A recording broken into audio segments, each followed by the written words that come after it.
Staten Island, things started boiling over last night. Hold the line!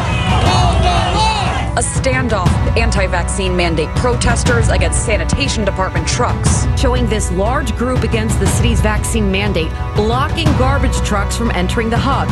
And if that wasn't working, lone protesters making sure they got the job done. You know what they did? They got me to be here instead of work, organizing every one of you. The timeline has ended, and we're here to tell you that Matt's Public House is officially open, and we will not close. In New York's 11th Congressional District, Nicole Malliotakis has a primary challenger, and he's joining us. John Matlin, thanks for joining us. This is the Patriot Panel. Welcome to back-to-back days of the Patriot Panel here on Sons and Daughters of Liberty Radio. We have a guest today, Joshua Macias.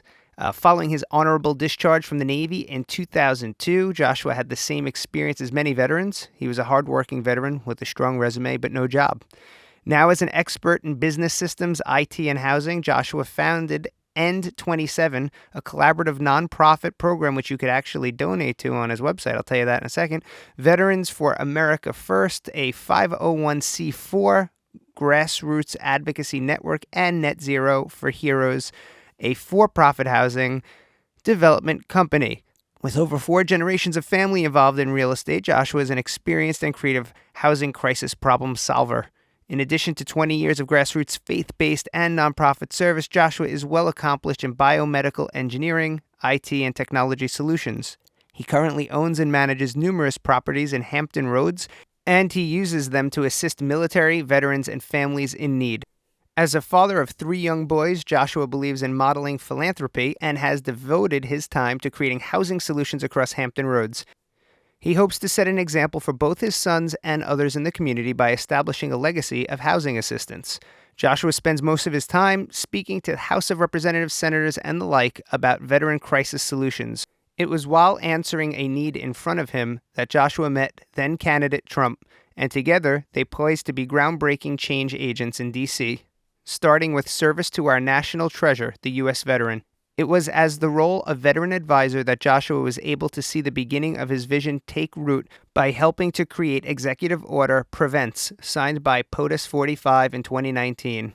You can check his website out at JOSHUAMACIAS, as in Sam.com.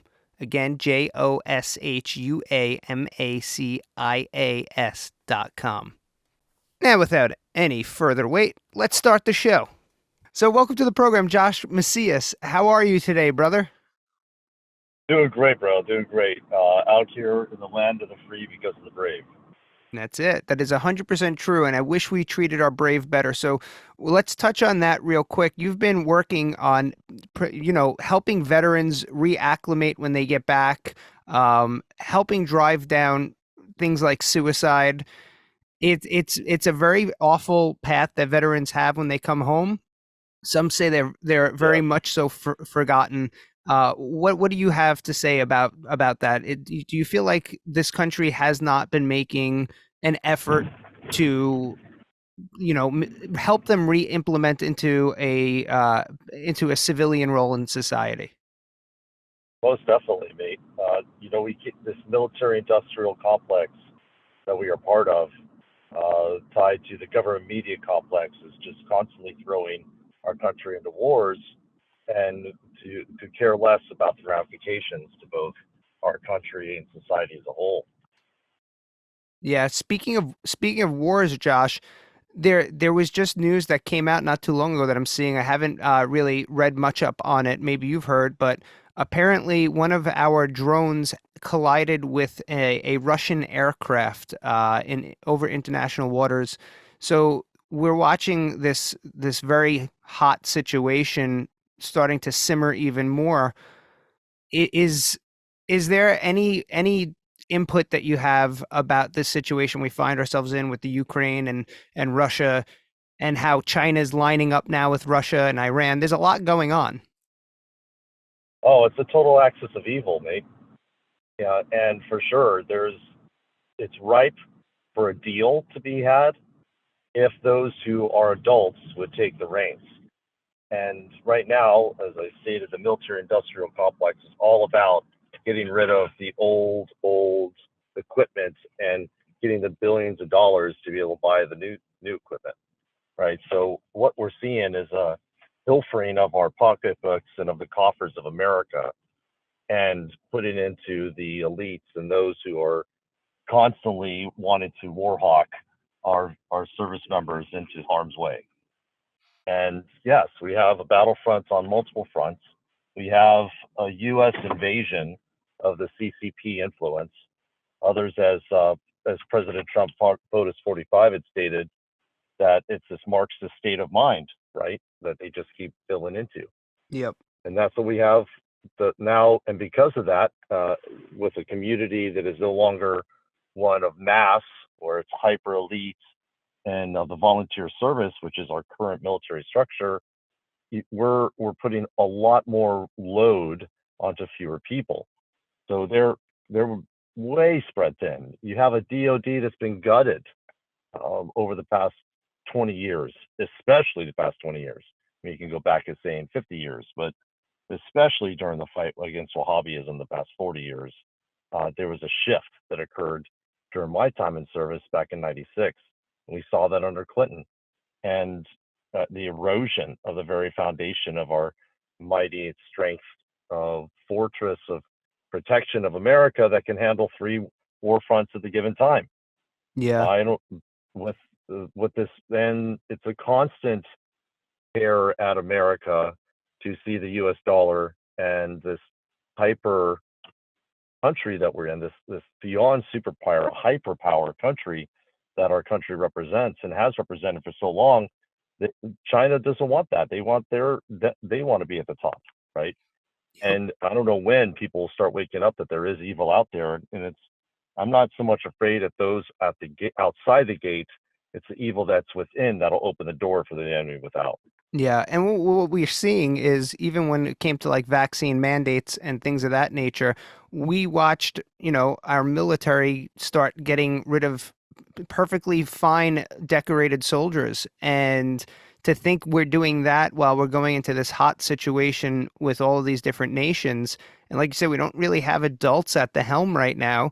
It's kind of like we have a backup quarterback in right now in Joe Biden, and he's just kind of flubbing the whole playbook. So with all of that ongoing, it seems like it's just such a counterproductive situation as you're in this war posture, but we're diminished in actual people that would fight the war. It's a very strange dichotomy. No, I would agree. It's not more so than strange. It's planned out.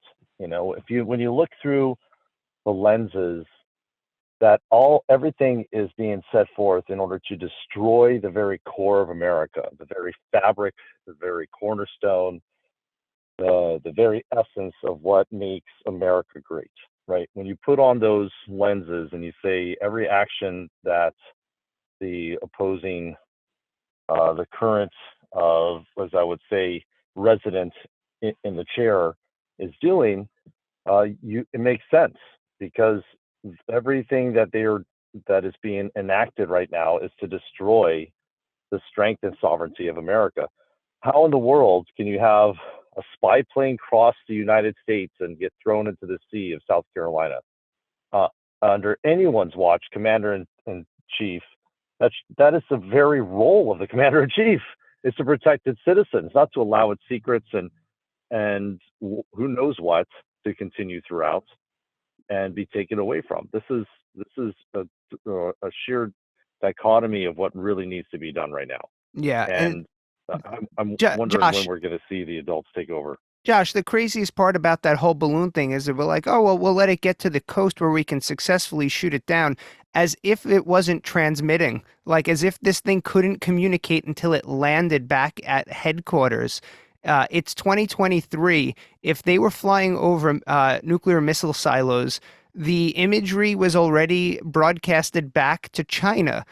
I mean, that's the realistic approach to this. It's not that they were going to land and then like take a thumb drive out and download it. We're talking about a military that has technology. So why would we let it go across the whole country? Well, knowing the community that I do, at the same time, not everything got out, right? I mean, this is, yes, it can. Can we interrupt? For sure. So what got out, how much is questionable, but just the sheer physicality, just that it would transport over our airspace, that it would cross the line like any other illegal immigrant would through the no southern border and no northern border that has America. If a country doesn't have its borders, it has no protection. This is how we lost Afghanistan. There was just no control. This is how we were losing that Iraq. When they protected the borders, things changed. But when you have no borders at all, it's destroyed. It can destroy a country. Yeah, and I could tell you from my travels, I went to Greece in 2019, and I expected to go through customs. I picked up my luggage from the carousel.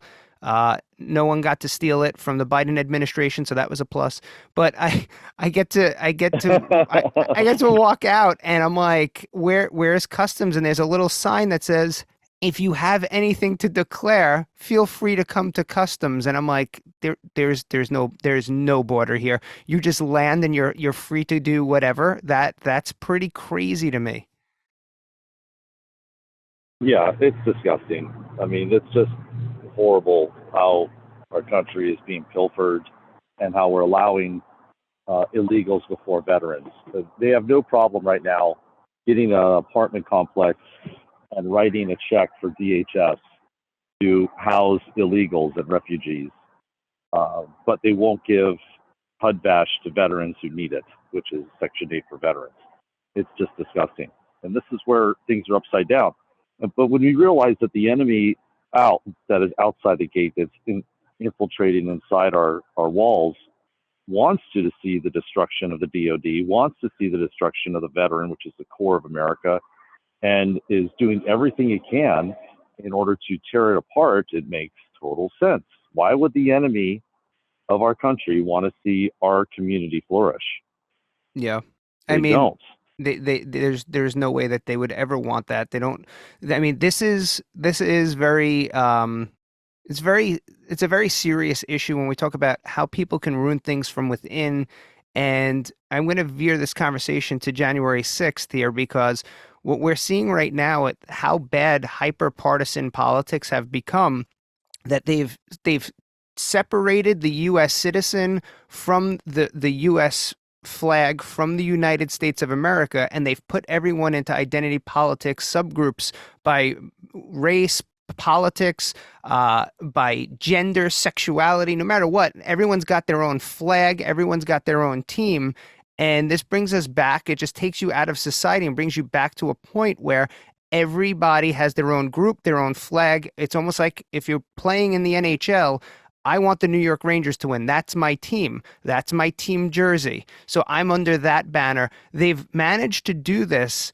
The politicians, the whether it's the deep state, outside factors that want to see our country fail, they've found a way to infiltrate and make it that we're so separated that we want to fight amongst each other. And it's the perfect way to dismantle a country, is to have all of that inside crumbling.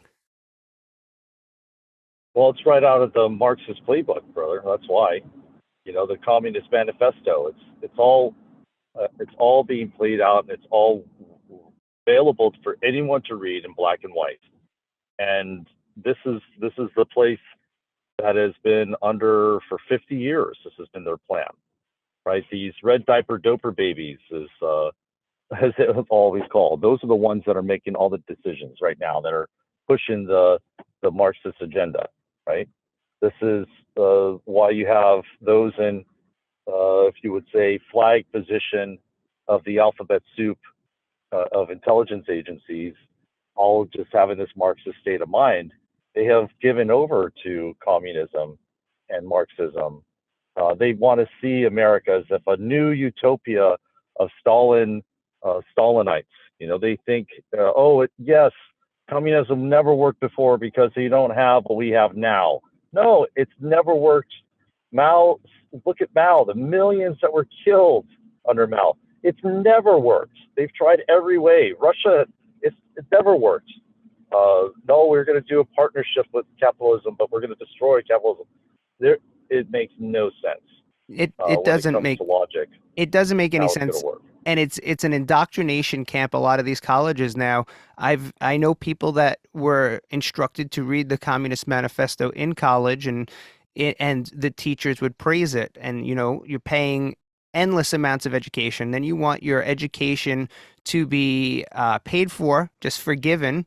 The teachers keep collecting their money, the ones that are preaching communism or socialism, whatever they want to, it's whatever ism that the specific teacher teaches, but yet they keep practicing capitalism. I mean, we're living in an upside down land, to the point that Tucker Carlson releases footage that shows, hey, maybe some people were overcharged, or some people shouldn't have been charged, or what really was happening, and how many people might have been informants and lied in when they were testifying. And people are just like automatically shut off. They want to see political prisoners. They don't care because it's not their party. It's the craziest thing I ever witnessed. You see somebody being walked around with the police, and they're saying that this person needs to be in prison for 5 years, or it just when do we wake up and say, hey, let's put parties aside and actually have a conversation about what's right and wrong? No, because it's a two-tier justice system, right? If it's good for the blue, it's good for the gander. For real. That's it. That's what the party is all about, right? That's what the Third Reich did. I mean, it's when you're about the party only and you're a party sympathizer, then you're given all the rights that the party has power in, and that's what this is. This is what it's all about. Crush the opposition, destroy any ounce of influence, because we want ultimate power. It has nothing to do with being at the consent of the governed. That's not what they want. No, it's at the consent of my decree. It's the dictatorship, temperance. We're not going to see this tyranny last whatsoever. It's not going to continue. And that's what we're dealing with, this tyrannical rule from inside the swamp. Trump said it best. We need to drain the swamp, and that's what he was discussing. He could see it. As an elite one himself, he saw right through beyond the charade. Yeah, that is occurring right now. It is a blemish on the history and the soul of America to see this happen to as many veterans as there have been that have done nothing wrong. Look, he's a Navy veteran. He honorably served. He was asking people to pray, and he was praying throughout the halls. He stopped, I don't know how many times, other people from vandalizing the Capitol himself, right? correct. And yet he's been thrown in prison for years for being escorted through by police, and as if they were just there to usher him into a new phase. Yeah. It's disgusting. It's And disgusting Josh, how they treat our Josh, service members. the argument that people are putting forward was his flag was zip tied to a spear. So I went and I started debating everybody I possibly could on Twitter, and I said, what is more dangerous, the unused spear flagpole or the peaceful fires that happened in federal buildings for like 100 days in Portland? And people were still saying that flagpole, because it looked sharp, that was the problem. Yeah, no, that wasn't a threatening type of display. He had the flag, Old Glory, protect on his side. He wasn't putting it in front. He wasn't using it to take down anybody. That's a bunch of malarkey. That's just lies, lies, lies. Just like CBS wants to lie and say that I'm in jail right now. It's just they lie to get their media kits, and this one-liner porn that they can do all the time, and get other people's dopamine and clicks. It's disgusting. That man had no malice whatsoever while he was there, and during the time that he was at the Capitol. I did not see it when I was there. I didn't. When he came to the other side, where I was on the other side of the Senate building, I never went inside. the Capitol, but all the veterans that I saw were standing up for righteousness and doing the best that they could to shift a chaotic environment, which we've been trained in, which we've been downrange and seen, into one that was of control. Like, who is in control here? We asked this numerous times. We tried to find who's the chief of police, who is in control. There was nobody to show up. Everywhere we asked, where's the chain of command? There was no response. It was as if they were paid actors themselves, standing there without any clue of what to do in the situation. And the very interesting thing, Josh, is that some of the body cam footage that came out, the officers were saying this was a setup. They wanted this to happen. Like, the officers knew they were not given the right amount of people to make sure that things stayed normal. They rejected anything before that. We've already established, they said Trump can't issue National Guard by himself. They made that whole thing a big deal during the BLM riots. And then during all of that, when you hear the FBI say that they can't testify to whether they partook or whether they did damage themselves, that says a lot to the American people that have their eyes open.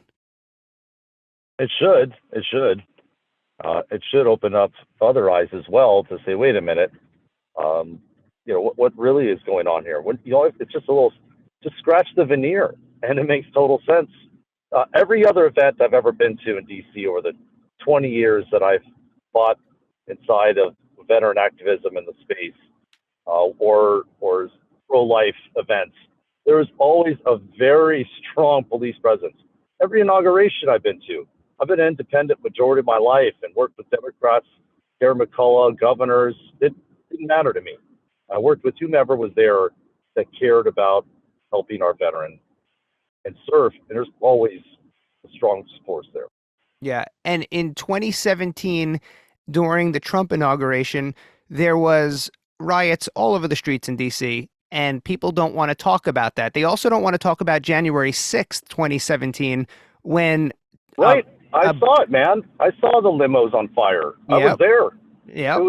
People were scared for their lives. They needed support from people to augment security. It was total chaos. It was a war zone. Total war zone. 100%. That is not what happened when we were there. Correct. And then on January 6th, 2017, when they talk about, Republicans wanted to overturn a fair election, a bunch of Democrats, they said they did not want to certify Trump into being the president. So, I mean, this is like whatever they do, it doesn't count. But when the other party does it, it's the end of the world. So you have January 6th, 2017, a bunch of politicians said we don't want to certify from the Democrat side. January 6th, 2021, a bunch of Republicans didn't want to certify. And then you go to Inauguration Day, they were attacking D.C. in 2017. And then Inauguration Day for 2021, they made it a police state with a fence, police everywhere, National Guard everywhere. They were questioning if the members of the National Guard, I remember hearing rumors of that, if they were loyal to President Trump. Oh, they were. It's crazy. Oh, yeah. And where did we go down the twilight zone? I don't know. But that's, that could be debated back and forth. Was it in 16? Was it 17, right? But the Summer of Love was not a Summer of Love. And it was a police state in D.C. People were afraid to walk around or take a jog for fear they were going to get a shakedown from the federales, right? This is not America. This is not the America that my grandfather served, my uncle, my cousins, my brother, may rest in peace. My other cousin, may rest in peace, who served, on and on I go. Great grandfather.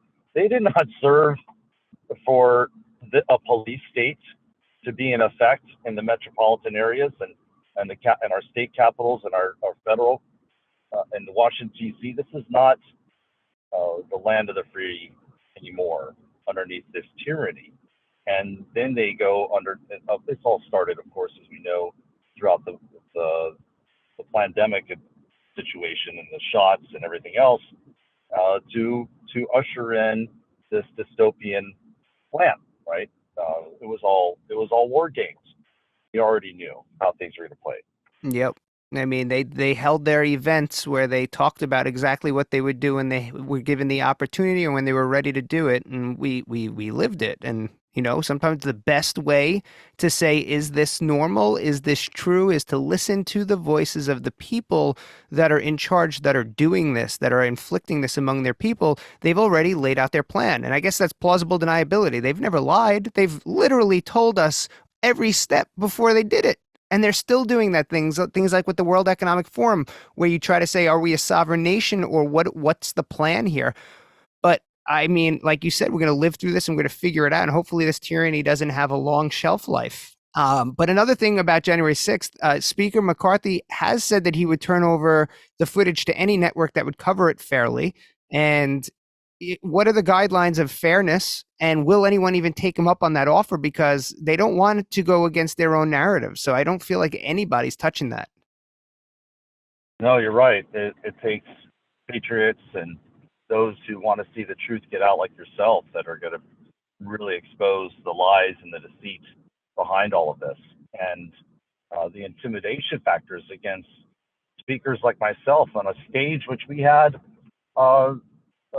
which we were actually permitted for, which wasn't even highly advertised, but just close enough that we had 500 people at the stage. We were on the other side of the Senate building. They're going after everybody. They deplatformed Topher and the Marine rapper, who I put on stage for the first time while they were still in the top 10 Billboard charts. They had never performed live their Patriot song.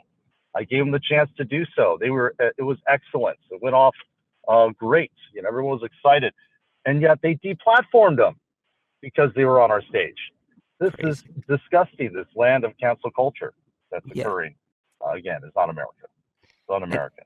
And now, to wrap this all up, let's hit election integrity.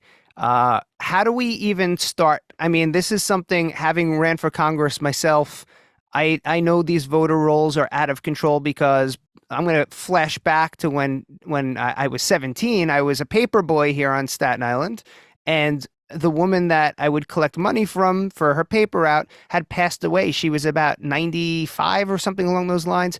She's still an active voter to this day, and she hasn't lived in that house since 2003, and she's 100 some odd years old now.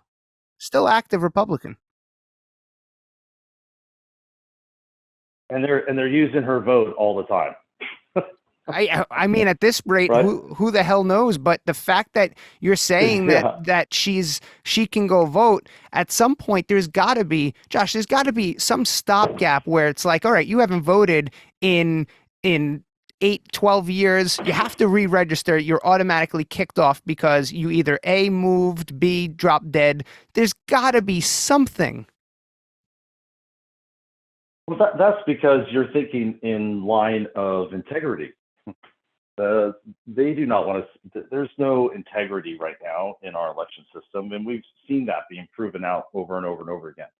And because those who have control of the apparatus are not going to relinquish it. Why would they? The Uni Party wants control. Again, it's all about power. It's all about control. It's not about, you can't imagine we the people having control, because then it's going to be up and down. It's going to be a roller coaster. No, we need to maintain the state as it is, constantly massing, getting bigger, and more control, more power, so that those who have control of the apparatus can continue to get paid through Wall Street and big business, instead of thinking what's best for the people. That's why we have big pharma. Pfizer, that 78 years can't be sued unless it's proven that they're fraud. Oh, wait, James O'Keefe proves there's fraud. Now he's fired. Yeah, right. And that's so crazy. Anytime you go, right? Yeah. Anytime you go up against principalities, that's what we're dealing with. This is a fight against principalities. This is not a fight of just one party either. This is a good and evil conversation. This is the spirit of Antichrist that is pervading with this axis of evil, with the CCP and the Wahhabis, those who would support jihadis, the cartels, the push-pull system over our border of fentanyl with the Catholic charities and the Baptist charities and the Muslim Brotherhood, just sucking off of the Federal Reserve. This is reality. There needs to be a shift, because right now you can see with the Silicon Valley Bank, the attempt on the reset right in front of our face. This is occurring with a one world order planned and the crushing of the sovereignty of America. Yeah, That's why they're spending without any recourse. And they say that that will not be any burden to the taxpayer because of special assessments that, of course, will be passed down to every customer, which would then be directly out of the taxpayer, but not showing it. It's like the biggest workaround of all time. This is like mind numbing. But when we talk about having to prove that they did something on purpose and then James O'Keefe getting fired, it's the exact same thing at Maricopa County in Arizona. They proved that all the ballots were misprinted for election day in that area, and at least a good amount of them. And then they were like, well, that was just the mistake. You have to prove they did it intentionally. However, how do you prove that outside of maybe getting their personal cell phone before they bleach bitted it? I mean, at this point, I don't understand. If there's such an obvious error that affected that small sample batch, had such a high percentage of misprints, that you would say, all right, we're not going to have some form of revote here. That is direct disenfranchising directly. It's crazy town. And there's so many. I mean, my family's out there. I have friends, and they're so frustrated at how their votes were handled, and knowing, and what speaking to Carrie Lake, and knowing that there's fraud, abuse, and no integrity in the system whatsoever for the people, and they're paid, and yet like HAVA Act, millions of dollars are put into each state and then given to these nonprofits in order to halt these type of things, and yet they actually are the ones that are inflicting the harm. Like Stacey Abrams in Georgia, that's what she was doing, taking HAVA money and then using it against the people, not for the people. And this corruption, waste, fraud, and abuse needs to end. There is no future for our families at this point, the way that they're going, but war and destruction. And at some point, they're going to just run our engine dry, as if there's no oil and no gas, and that it's on the side of the road, and they'll leave it and hope they find another one. And they're trying to jump. That's why they have their exit strategies and out of other countries, and it has nothing to do with the sovereignty and support of America. They'll bleed until it's dry, and that's their goal, so that we are weakened and destroyed. And this is the direct affront to the service member. The reason why China always said they would never invade, even since World War II, they said that every mile would be paved in blood if they tried to invade America, because behind every blade of grass, there is a gun. So China has always been aware of our Second Amendment rights and what that means to the protection of America. The strongest army is an armed American citizen. It is the strongest, largest army in the world.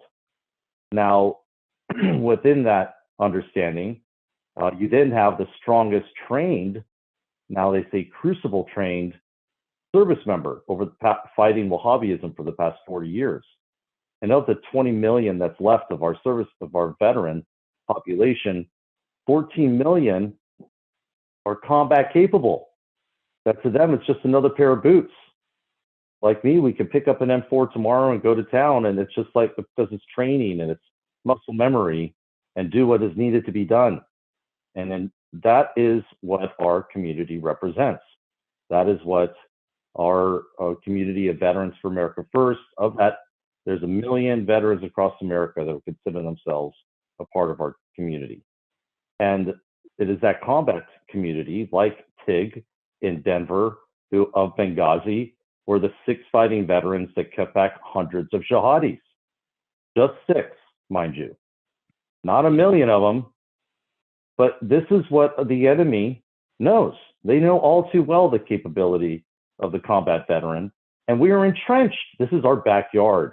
These are our woods. We go into the woods to kill animals for fun, right? We teach, train on survival training techniques for not days, but months. That is why the CCP and others have come directly against the veteran. And that's why we've seen a 10% compounding increase in veteran suicide. They want to see the destruction of the U.S. service member, the veteran in America.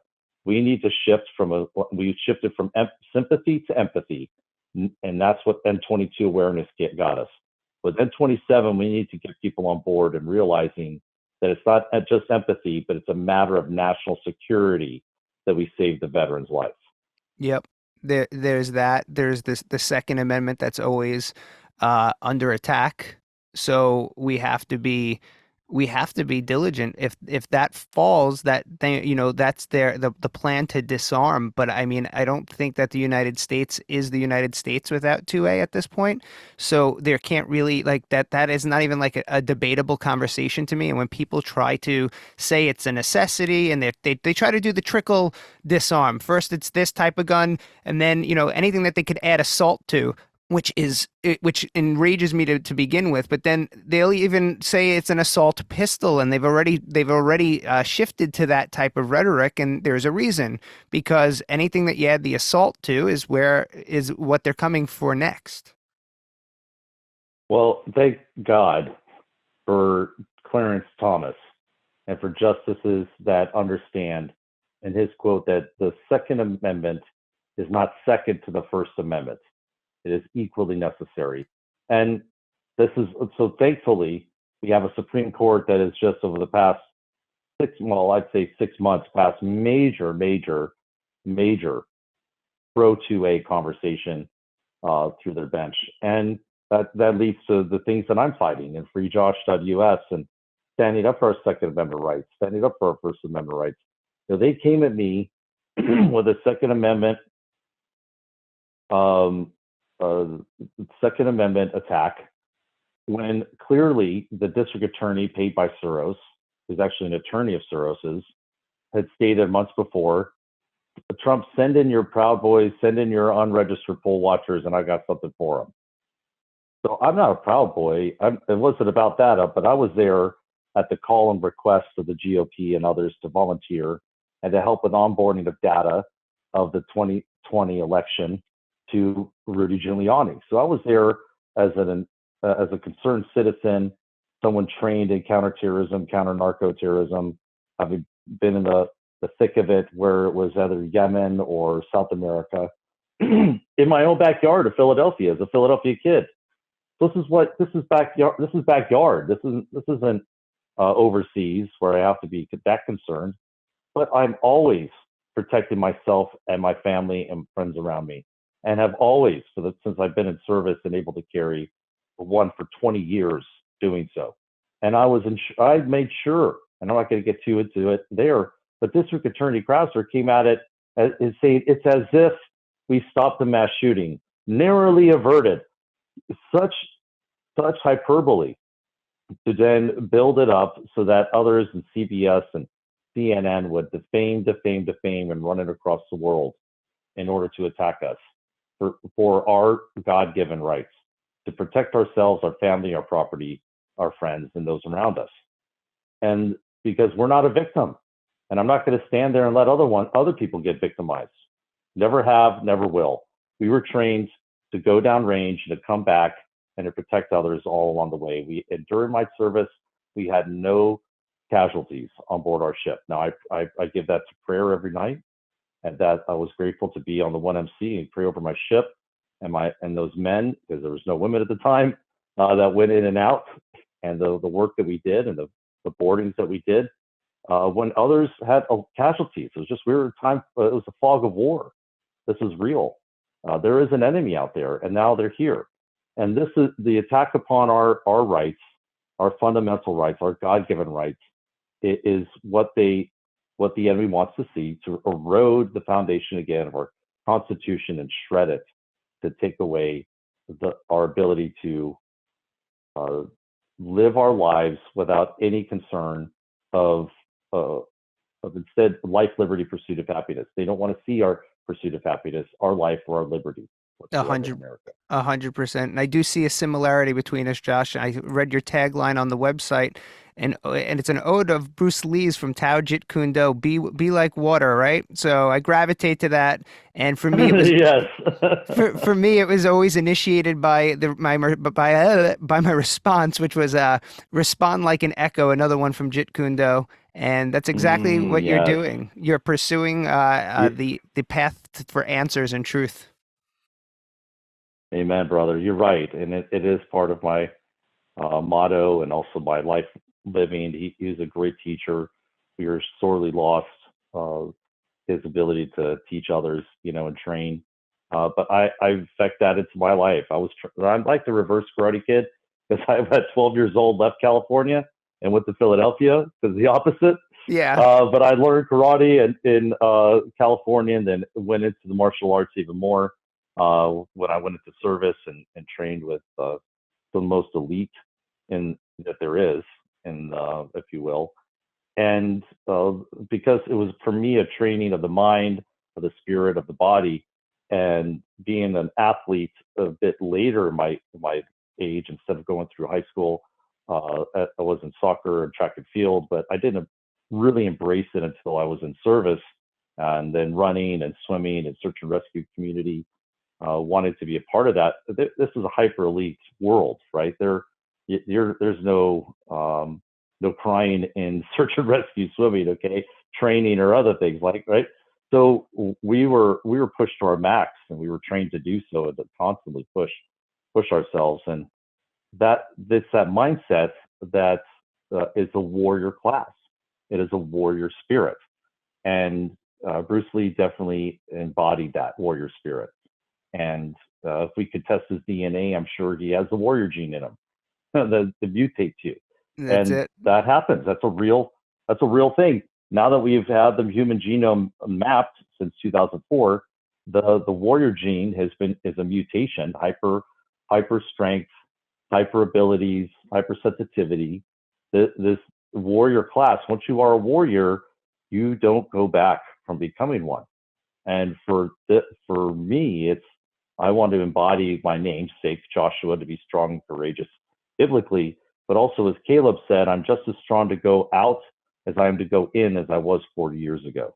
Right? He was ready at 80 years old to take on the mountain in front of him, the Goliath, as if you were, at his 80 years old, and said, I'm just as strong as I was in 40. So I want to finish strong like him and take in that mindset, right? Yeah. As even the great grandmasters have. 100%. And I think that I have that warrior gene. I don't know about it in the form of battling, but I know about it where I just can't accept bullshit. So I keep pushing back no matter what. Even when it's like, John, if you do this, you're going to lose your job for standing up for what's right. I'm like, well, then take it. I'll live in a tent. I don't know. It really. Thank you, right? It's not worth it. No, yeah. It's like once it hit, once that kicked in, it was opening Mac's Public House here in Staten Island, and we had Bill de Blasio and Andrew Cuomo sending sheriff's department to block us out. They were arresting everyone, and I was still working at the time. I could have just laid low like everyone else, and I was like, nope, freedom over everything. Take my job, take my life. I don't care. I am opening this damn bar tonight. Like that was it. I was like, we are bringing back freedom. So thank you. You got to hold the line. Everyone needs to wake up and hold the line where they can, and know that the mass that we are is stronger than the few that they are. And when people wake up to that reality, it'll change. And yet we're not there yet. There's a blue pilling that's going on all over the place, right? We have to help people wake up to what's really happening inside the system against them. And I think there's enough of this occurring. Look, when they threw me in the gulag of Philadelphia, people are like, oh, what was it like? I've never been imprisoned in my life. Okay, 45 years old now. Clear record, a straight zero, and honorable service, honorable discharge 20 years ago. So by no means is this an area that I've been in around, actually on the other side, helping sheriffs and investigating and helping those that are picking up people. But and when I'm going through the system, I'm finding there are men that were just want to be with their children and were protecting themselves and had a clip in their pocket. Now they're thrown in jail for a year. A clip in the pocket, jail for a year. What was this? Murderers then being released for $15,000, no bail, signatures. Like, wait a minute, this doesn't. And there was no conformity. There was no unity in the actions that were occurring, except for taking pennies from paupers and crushing a community. And what I found was that everyone was sick and tired of being sick and tired. And when they heard the spirits, when they heard the word of God, when they heard truth, it changed hearts. Men's hearts opened up, so much so that 80 men on Veterans Day of 2020 made a decision with me to hunger strike the following day because of the deplorable conditions that were inside of the Philadelphia County Jail, forcing the warden to show up after the second meal. That all of us said, we are not going to take the next food. We're not going to take this meal. We are not going to take this from your hands because we know that you're killing us and you're putting us through this ridiculous quarantine plan where for 45 days certain men were still in there, and then there were people being wheelchaired out all the time, dying from fevers. Jeez. And this changed the whole perspective I had through that situation, that circumstance, to see that others were sick and tired of the system crushing them and their spirit in their community. Well, Josh, thank you so much for joining us. This was a great interview. So thank you. Right on, brother. Thanks for your time, man. Thanks for getting us together. This is the Patriot Panel. Yo, if you're looking for some kick-ass gear, I know a place. It's a small business. I own it. Show some support. www.sonsanddaughtersofliberty.world. Get 17.76% off your order right now using promo code PODCAST. This apparel, this iconic flag shows that you won't take it. You're not gonna take it. Never. It's over. You write the book, hot dog. Go get some gear now. See you next time.